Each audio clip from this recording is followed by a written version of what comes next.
Welcome. This is the week 3 mindfulness training.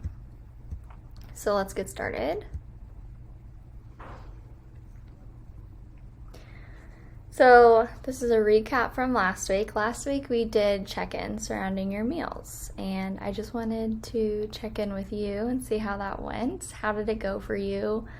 Write down any feelings you had, if you were resistant, and if so, how else can you create mindfulness around your meals if you did not like doing check-ins. Check-ins are really simple. They don't have to be tedious, they don't have to be time-consuming or even a big deal, and I just want it to be a gentle reminder for you to be mindful around your meals. And so if it was becoming tedious for you, if it was becoming a big deal and something you didn't look forward to doing, one, I would suggest doing a model on that. Why were you so resistant to it? And also, I would explore other options. I want you to think for yourself what other options can help you create mindfulness around your meals. And if you're getting stuck there, let me know and we can work on that. And then today we're also going to be addressing another way you can create mindfulness around your meals. So next here, did you take mental or physical notes on how you're feeling at your check-in? So I mean, did you physically write down on pen and paper, or make a note in your phone? I'm the kind of person that I love to actually write things down with a pen and paper, but everyone has different preferences. And so if you did do that, make notes. What desirable habits did you notice? And this is an individualized program. This is not a one-size-fits-all, and so this is why a lot of this work, I'm not telling you what to do, I'm not telling you the right or wrong way, because that's something that you have to find out for yourself through practice, and only you know what is best for your body. I don't know what's best for your body, but I know how to lead you to understand what's best for you. So what good desirable things did you notice? Did you stop when you were full? Did you feel good after? Did you feel satisfied after you ate? Were you happy with what you were having? And so on. And then I want you also to notice, what undesirable habits did you notice? Did you stuff yourself past full because there was still food on your plate? And how does that make you feel? Maybe you have no problem with that and that's fine. Or does that make you feel lousy afterwards? And then I want you to notice how you feel after partaking in an undesirable habit. Do you feel good or bad or guilty or shame or uncomfortable? Or how do those things make you feel? And are those things in alignment with your wellness vision that we did last week? So with the undesirable habits, I just want you to begin by approaching those without judgment, but keeping note of them, because we are going to work on addressing them later on. And that's something that you can add to your progress report for this week or last week or any of the weeks going forward. If you have undesirable habits, make note of those and we can definitely address them. And I mentioned this in the mindset training, but I'll mention it here too. It's really important for us to not make huge jumps from one extreme to the next in terms of anything, in terms of your diet, in terms of your mindset and your mindfulness. If you've been totally just eating, whatever, and you don't care, and that's fine, and you just eat because it's convenient or because of time, whatever, we're not going to jump to you being like a meditative eater, if that's even a thing. I don't even know. We're going to take this one step at a time, and that's for sustainability purposes, so that you can really keep this going even after we're done working together. Okay, so the next tool I'm going to introduce to you is called the hunger scale, and this is really exciting because it's a tool that can help you understand your body and understand how your body is trying to communicate with you. And your body is always trying to communicate with you in different ways, and what it's trying to tell you when you're hungry, when you're experiencing physical signs of hunger, is that it needs energy, and it wants that energy from food.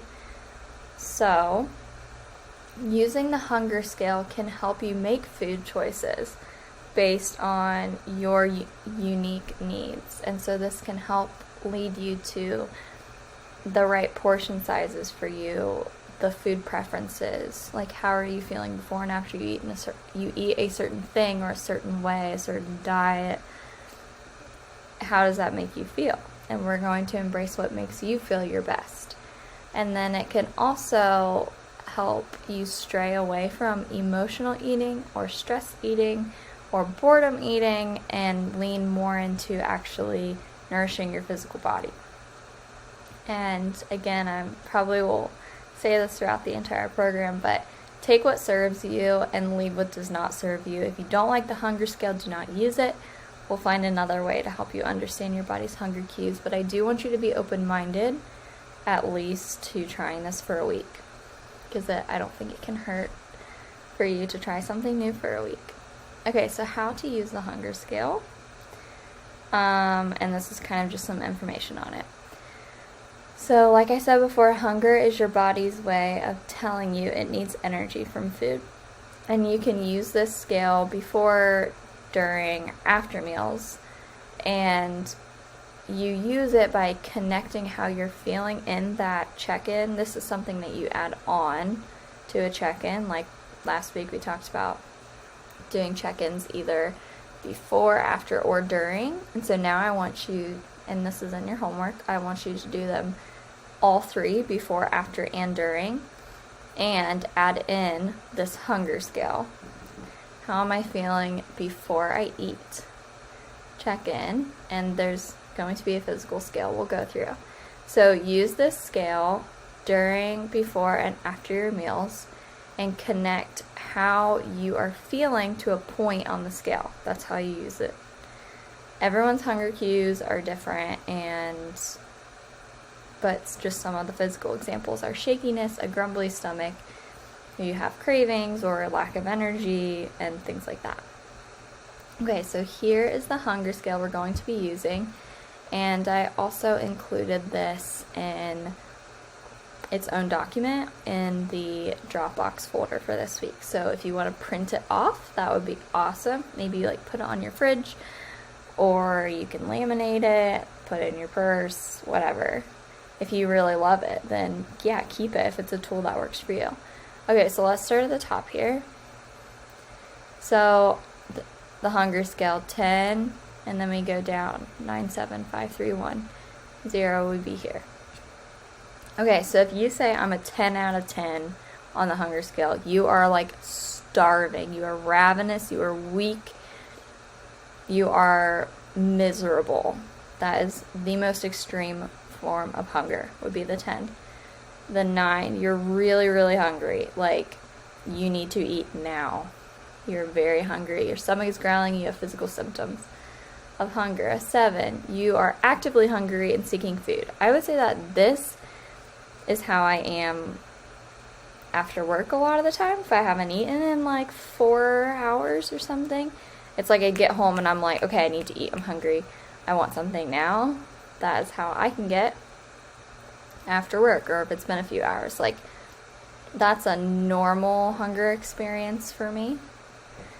It would be like this 7 to 3 for me personally. Those are normal experiences. These are not typical for me, and then also this 1 is not typical for me, but we're all different. Okay, so 7, actively hungry, seeking food. 6, somewhere in between, and then the 5 is your neutral.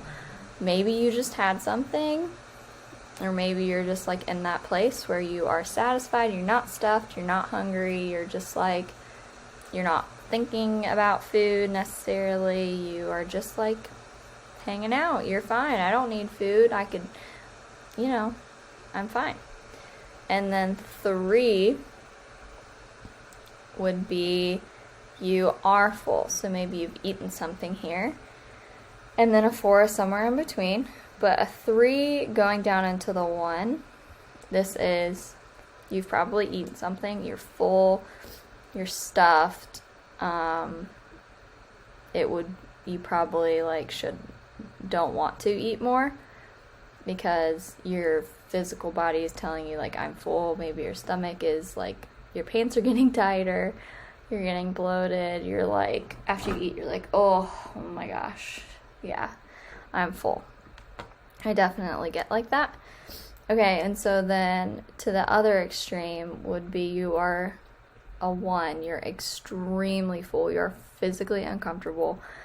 I would explain this as an example would be Thanksgiving Day when I eat and this is not necessarily a healthy behavior, I wouldn't encourage this, but you're just you stuffed yourself to the brim because there's so much food and you just want to enjoy all of it and experience the whole thing, the whole gathering, the holiday. That would be you're extremely full, you are physically uncomfortable, and you don't want to feel like that. It is not a good feeling. Okay, so your homework for this week is to build upon last week's check-ins by adding the hunger scale. And this is to determine your satiety, which is satiation, or which is satisfaction with your food. So, I want you to check in before, during, and after your meal. Have those check-ins that we talked about last week, and then also build upon that by implementing in the hunger scale. Thinking about a number on the scale. It would be great for you to have a physical copy or have it on your phone while you're eating so you can look at that. And then make note of when you are feeling your best as your satiety moves along the scale. What numbers? I said, for me, my ideal numbers would be a 7 to a 3. And I like to stay within that range. That's when I feel good. I don't always feel the best when I'm a 3 or a 7, but there's just days when I fluctuate. I'm not perfect. I don't try to be perfect, and that's just the honest truth. But a 3 to a 7 works for me. So I want you to make note of what those numbers are that work for you. And you'll feel your best when you're in alignment with your wellness vision again. Does it align with your wellness vision if you get yourself to a 1 on the hunger scale when you're stuffed to the brim and you feel physically uncomfortable? Think about, in your wellness vision, physically how is your ideal way of being? Do you want to feel uncomfortable or do you want to feel comfortable in your body? Think about your wellness vision here as well. Okay, I hope that this made sense. We'll continue to build upon the hunger scale and be something that we talk about. And so if this doesn't work for you, let me know, but I do want you to at least give it a try for a week. And thanks for watching.